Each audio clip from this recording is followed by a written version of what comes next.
नमस्कार श्रोते हो, आपण ऐकत आहात सुरादेश 89.6 FM. सुरादेश 89.6 FM मध्ये आज एक नामवंत कवी आपल्या सोबत आहेत. त्यांचं नाव आहे सुप्रसिद्ध कवी गोपाळ वेखंडे. वेखंडे सर, तुमचं स्वागत आहे सुरादेश 89.6 FM मध्ये. हॅलो. नमस्कार. नमस्कार सर, बोलण्यासारखं खूप काही आहे, पण सुरुवातीला मी एवढंच म्हणेन की इतकं सारं सुचणं प्रत्येकाला जमत नाही. इतका सगळा डोक्यात साहित्याचा साठा ठेवून तुम्ही हळूहळू हळूहळू लोकांना देण्याचा प्रयत्न करतायत. पण यावेळेस एकाच वेळेस 3 पुस्तकं तुम्ही, म्हणजे हा खाद्यपुरवठा तुम्ही आम्हाला जो काही दिलेला आहे त्याबद्दल आम्ही तुमचे आभार मानतोय. त्यातलं पहिले तुमचं वेदनेचा ओंकार, दुसरं कधीतरी यावी कविता आणि गावाकडच्या गोष्टी. या 3 पुस्तकांमध्ये मला विचारायचंय सर की गावाकडच्या गोष्टी ह्या कशा पद्धतीच्या आहेत. म्हणजे नेमकं मला श्रोत्यांना सांगायचंय की गावाकडचे जे अनुभव मांडलेत ते कशा पद्धतीने असतील आणि लोकांना काय आवडेल वाचायला, तर ते कृपया करून आपण सांगावं. होय सर, गावाकडच्या गोष्टी हे जे पुस्तक आहे ते जवळपास 25 वर्ष जे मी वृत्तपत्र, मासिक, दिवाळी अंक यामध्ये ज्या गावाच्या प्रथा, रूढी, परंपरा हा मांडण्याचा प्रयत्न केला, त्याचं आता संकलन करून मी गावाकडच्या गोष्टी आता हे पुस्तक नवीन तयार केलेलं आहे. जसं की सतीश काळशेकर म्हणतात की हाकेतून हद्दपार होते आई आणि हमरायच्या थांबल्यात गोठ्यातल्या गाई, कुंभाराचा आवा आणि लोहराचा भाता निघून चाललाय गावगाड्यासह. आता ती स्थिती आहे की आपल्या गावामध्ये नांगर झाला किंवा आवणी, लावणी ज्याला आपण म्हणतो, किंवा सराई, नांगराचे काही पार्ट्स आहेत, त्या पार्टची नावं सध्या लोकांना काही कळणारच नाही आणि येणाऱ्या पिढीला तर ते काही समजणार नाही. उदाहरणार्थ इरला आता तो नष्ट होत चाललाय, नांगर हा वाहून चाललाय. ह्या गोष्टी ज्या आहेत त्या लोकांपर्यंत पोहोचवण्याचा माझा हा प्रयत्न आहे, छोटासा प्रयत्न आहे. की असं म्हणतात की काळाच्या ओघाबरोबर काही गोष्टी या नष्ट होत असतात. उदाहरणार्थ पूर्वी हेक्टर होता, नंतर बिघा आला, आता गुंठा आलाय आणि काही दिवसात तेही नष्ट होणार, अगदी फुटावर शेती येणार, अशी स्थिती झाली.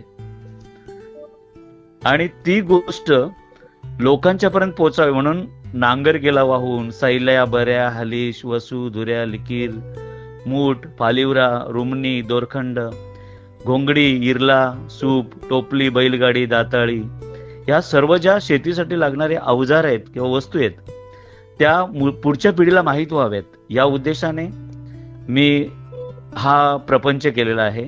आणि हे पुस्तक जे आहे ते पुस्तक मी वाचकांसाठी निर्माण केलेलं आहे, गावाकडच्या गोष्टी.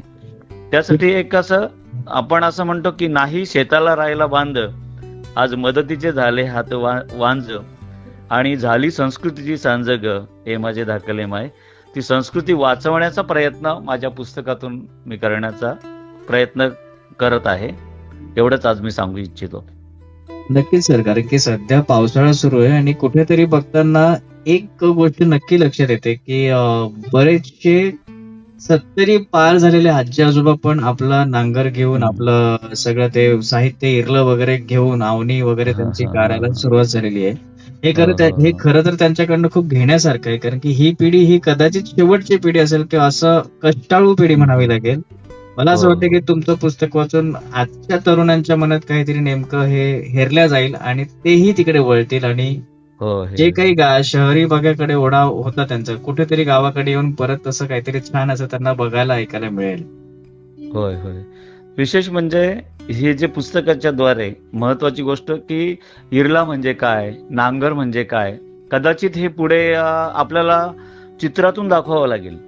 अगदी बरोबर. पण त्याचा उपयोग काय आहे, ते आवणी कशी व्हायची, सराई कशी यायची, पेंड लाटणे कशाला म्हणतात, कुंभेर कशाला म्हणतात, किंवा राबणी कशी केली जाते, पालापाचोळा जमा करून रोमटी जे आम्ही म्हणतो त्याला, ते कशा प्रकारे नांगरणी केली जाते, कशी पेरणी केली जाते, या सर्व गोष्टी पुढे पुस्तकातूनच मुलांना ऐकायला मिळणार आहेत, प्रत्यक्षात बघायला मिळणार नाहीत.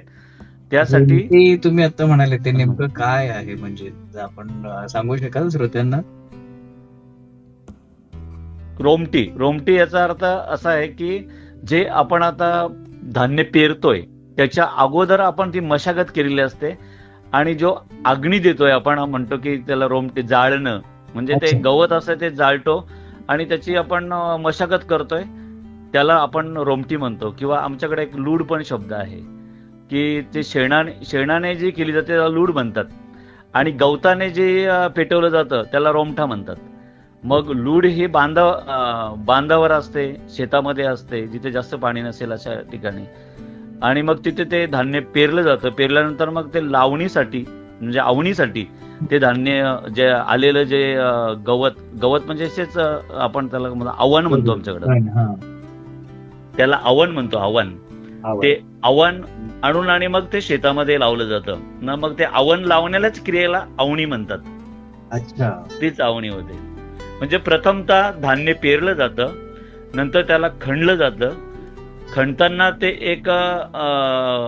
एक अशा प्रकारचे ठोणका असतो, त्या ठोणक्यावर असं आपटलं जाते, त्याच्या बुडाला असलेली माती ती खाली पडते, आणि मग राहिलेलं नुसतं आव्हान आहे, ते आव्हान शेतात वाही करून आणि मग ते लावलं जाते, खोचलं जाते, त्याला आवणी म्हणतात. ओके, म्हणजे एकदम विश्लेषण दिलेलं आहे. थोडंसं माझ्याही ह्याच्यात ज्ञानात भर झाली तुमच्या आत्ताच्या बोलण्यामुळे. खूप छान सर. म्हणजे या गावाकडच्या गोष्टी ऐकण्यासाठी, वाचण्यासाठी खूप मजा येईल. आणि मी श्रोत्यांना एकदा नक्की सर, मी तुमच्याकडून प्रॉमिस घेतोय की तुम्हाला रेडिओला येऊन गावाकडची एखादी गोष्ट तुम्हाला इथे म्हणावी लागेल. ठीक आहे. याच्यामध्ये आता गावाकडची गोष्ट नाही, म्हणजे मी आता तुम्हाला रेडिओला इन्व्हाइट करणार. आता आपण सध्या ऑन कॉल आहेत, पण मी Yes, तुम्हाला yes. श्रोत्यांना आपण सांगूया की मी Okay. तुम्हाला इकडे इन्व्हाइट करून तुम्हाला गावाकडची गोष्ट, एखादी तरी गोष्ट त्यातली आपण छानपैकी ऐकवूया सगळ्यांना. नक्कीच नक्कीच नक्कीच. सर, एक Okay, sir. दुसरं अतिशय वेदनेचं पुस्तक आहे.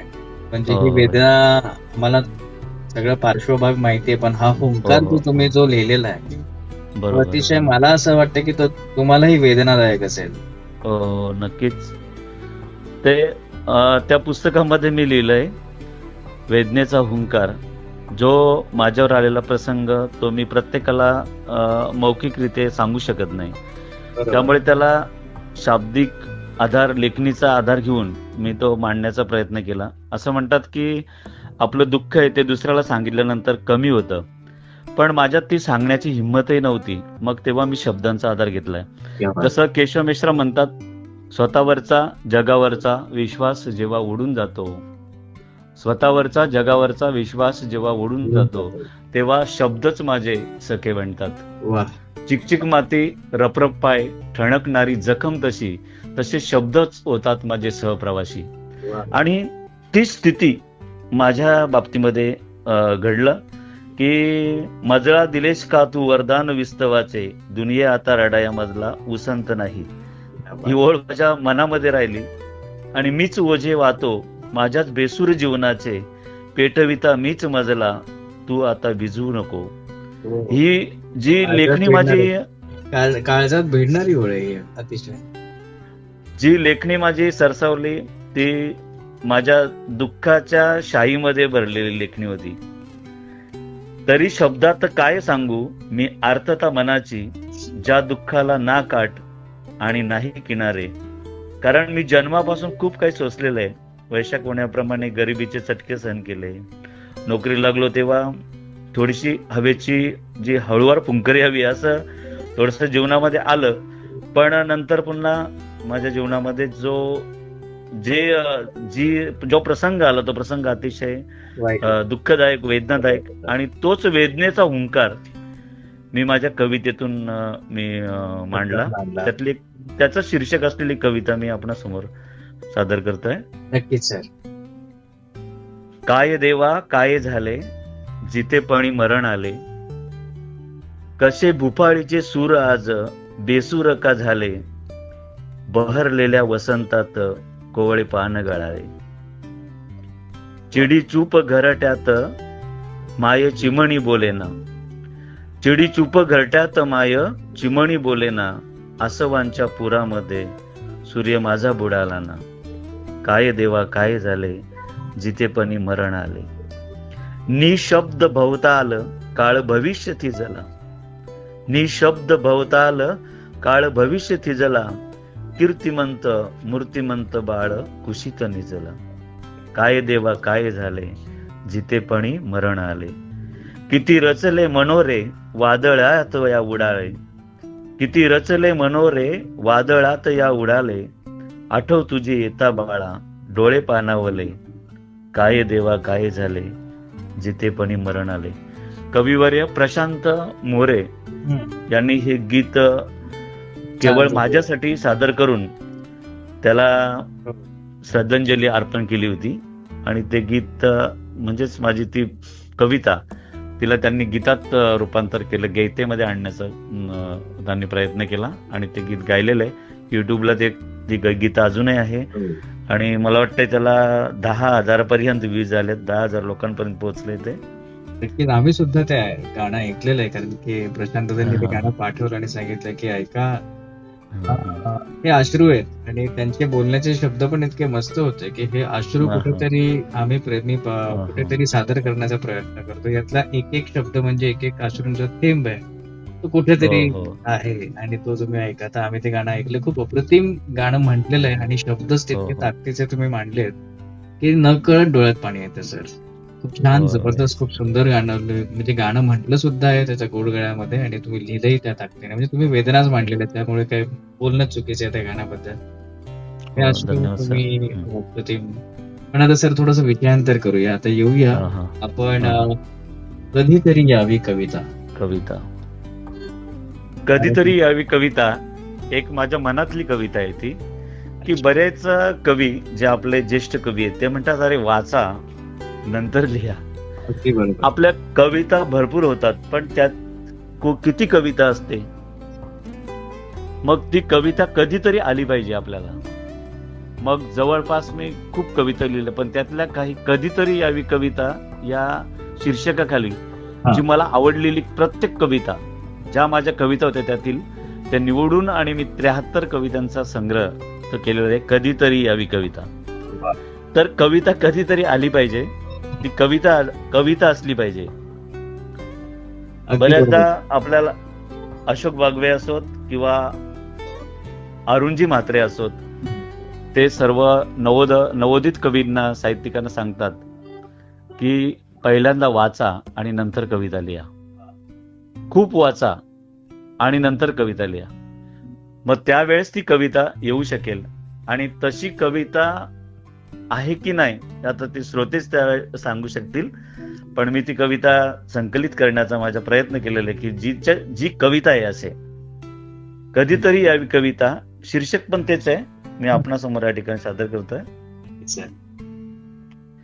कधीतरीच यावी कविता, शब्दांना खेळवत रुळवत, चाळणीने चाळल्यागत अर्थाला झुलवत वळवत, सुचावे काहीतरी असे कुणाच्याही कक्षेत नसलेले, सुचावे काहीतरी असे कुणाच्याही कक्षेत नसलेले, असतील जरी शब्द साधेच पण हृदयात खोल रुतलेले, ओढून ताणून कुठूनचे नकोत शब्द गुंफलेले, ओढून ताणून कुठूनचे नकोत शब्द गुंफलेले, उरावेत गळी प्रत्येकाच्या घर शिवारा शिंपलेले,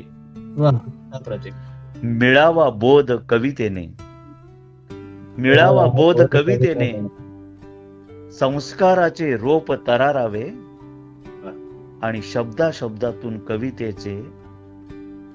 कवितेने अमृत होऊन बरसावे. मिळावा बोध कवितेने, संस्काराचे रोप तरारावे, शब्दातून कवितेनं अमृत होऊन बरसावे. अशी यावी कविता शब्दांना करून वश, अशी यावी कविता शब्दांना करून वश, झुलवीत अक्षरे निर्मळ दुनियेची ओळखून नस. एखादीच व्हावी कविता अशी, एखादीच व्हावी कविता अशी, साऱ्यांना स्पर्शून जावी आणि भेदून घट्ट अंधाराला शब्द सकाळ सांडावी, जणू शब्द सकाळ सांडावी. सर धन्यवाद. म्हणजे कविता हा तुमचा अगदी जिव्हाळ्याचा विषय आहे आणि मी श्रोत्यांना नक्की सांगेन की जर गोपाळ विखंडे सर आज माझ्या सोबत असते तर ही अख्खी रात्र कवितांनी भरलेली असते. इतक्या सुंदर कविता आहे आणि सगळ्या श्रोत्यांनी तीही तितके छानपैकी ऐकली असती. एक एक कविता आणि एक एक शब्द. आणि खरंच सर तुम्ही आता मगाशी जे म्हटले की जेवढं छान वाचाल तेवढी छान कविता उतरेल आणि तुमच्या त्या लेखणीतून अप्रतिम अशा कविता मगापासून मी ऐकतोय आणि तिथलं धन्यवाद, वाचन सर. पण तुमचं सर जबरदस्त आहे. आणि मुळात जे काही तुम्ही लिहिताय ते प्रॅक्टिकल हो. असतं आणि डोळ्यासमोर दिसतं आणि तुमच्या कवितेतून चित्र स्पष्ट डोळ्यासमोर एक पिक्चर तयार होतो. आमच्यासाठी एक चित्रकारासाठी किंवा एखाद्या कलाकारासाठी तो कॅनव्हास असतो आणि ते कॅनव्हास शब्दांप्रमाणे तुम्ही ते रंग भरतायत असं ते डोळ्यासमोर होय, चित्र सर. येतं. इतकं सुंदर होय सर. तुम्ही आम्हाला वेळ दिलात आणि या तिन्ही पुस्तकांबद्दल बोललात. हे तिन्ही पुस्तकं सर्व श्रोत्यांनी वाचावे हे मी सुरादेश 89.6 FM कडून सगळ्यांना सांगेल. कारण की या तिन्ही पुस्तकांची ताकद, त्या वेदना, त्या कविता आणि त्या गावाकडच्या गोष्टी या नक्कीच तुम्ही वाचा. आणि धन्यवाद सर, तुम्ही आमच्यासाठी वेळात वेळ काढला. धन्यवाद. आणि धन्यवाद मी सर. नक्की तुम्हाला या सुरादेश 89.6 FM ला निमंत्रण देणार आहे. तुमच्या बाकीच्या कविता आम्हाला ऐकायच्या आहेत. पण सर जाता जाता तुमची एवढ्या आयुष्यात एवढ्या कविता लिहिलेल्या आहेत त्यात एक फेवरेट कविता म्हणून आपण या सत्राचा शेवट करूया. Yes sir. सध्याच्या धर्तीवर आधारित असलेली कविता म्हणजे पावसाची कविता. वा, क्या बात. आणि जी कविता माझे गुरु, कवितेतले गुरु अरुण म्हात्रेजी यांना जी आवडली तीच कविता मी आपणासमोर सादर करतोय. Yes. आसूस लय रान कोकिळ कंठात प्राण. आसूस आसूस लय लय रान कोकिळ कंठात रान, प्राण. हलता येत पाणे विसरून भान. पाहून मोका वारा देई ग धक्का. पाहून मोका वारा देई धक्का. फांदी फांदीवर पक्षी घेई झोका. सुकलेलं शिवार कोरड अवार. सुकलेलं शिवार कोरड अवार. लवलवते पाते होऊन वाऱ्यावरती स्वार. येण्याची चाहूल मनी पाडते भूल. येण्याची चाहूल मनी पाडते भूल. जुन्या पिढीतलंच झुलतय गवताचं फुल. वा. धरती ही तप्त होऊन आसक्त. धरती ही तप्त होऊन आसक्त. पुढेनीच मग बोलावते प्रियकरास गुप्त. क्या बात आहे. तोही असा एके दिवशी बांधतो ग झुला. तोही असा एके दिवशी बांधतो झुला. निहाळतो तो तिला आणि होऊन गडद काळा. वा. रोषणाई वाजंत्रीसह नाचत जल्लोषात. रोषणाई वाजंत्रीसह नाचत जल्लोषात. मिरवतो नवरदेव सजलेल्या मांडवात. वा. मग मंगल दंगल गाण्यांनी सृष्टीला भरते येते. मग मंगल दंगल गाण्यांनी सृष्टीला भरते येते. आणि मिलनातून जन्मण्या एक अंकुर आतुर होते. एक अंकुर आतुर होते. क्या बात आहे सर. म्हणजे कवितेने पावसाला भिजवलाय. हा, धन्यवाद सर. श्रोत्यांना अजून एक सांगेल की मी माझ्या मते सरांनी मला एक 4-5 वर्ष आधी एक कविता दिली होती. कविता मी त्या वाचल्या आहेत बऱ्याच आहेत. मला अजूनही सर ते आठवते. आभाळ भरलेलं सरीवर आलं गाणे. अंग भिजलं पाण्याने. गाई जाई भरून तराने. त्याची चाल आम्ही बसवलेली आहे. तुम्हाला निवांत आम्ही जेव्हा इकडे रेडिओला बोलू तेव्हा आपण ती कवितेची गाणी कशी होतात ते पण ऐकूया. आणि त्यातल्या तुमच्या छान अशा 4-5 कवितांना गाणं आपण बसवूया. तर सर तुम्ही वेळ काढून आम्हाला आज छान या कविता ऐकवल्या आणि सगळ्यात महत्वाचं या पुस्तकांचं जे प्रकाशन झालेलं आहे त्याबद्दल आम्हाला सर्व सांगितलेलं आहे. मी पुन्हा एकदा श्रोत्यांना विनंती करेल की गावाकडच्या गोष्टी कधीतरी यावी कविता आणि वेदनेचा हुंकार या तिन्ही पुस्तकांचं वाचन झालंच पाहिजे. आणि आपण हे पुस्तक, सर एक छोटीशी विनंती होती की जर हे पुस्तक श्रोत्यांना घ्यायचं असेल तर कसा संपर्क करावा? तुमचा नंबर दिला तर चालेल? हा चालेल सर, नक्कीच आवडेल. धन्यवाद सर, आपण वेळ दिल्याबद्दल. श्रोतेहो, हे होते सुप्रसिद्ध कवी गोपाळ विखंडे सर. आपण त्यांच्या कविता आणि त्यांच्या पुस्तकांबद्दल आपण बोललो. त्यांना आपण सुरादेश 89.6 FM मध्ये त्यांचे आभार मानूया आणि आजचा सत्र संपवूया. धन्यवाद सर. नमस्कार. Thank you very much. नमस्कार. थँक्यू. थँक्यू.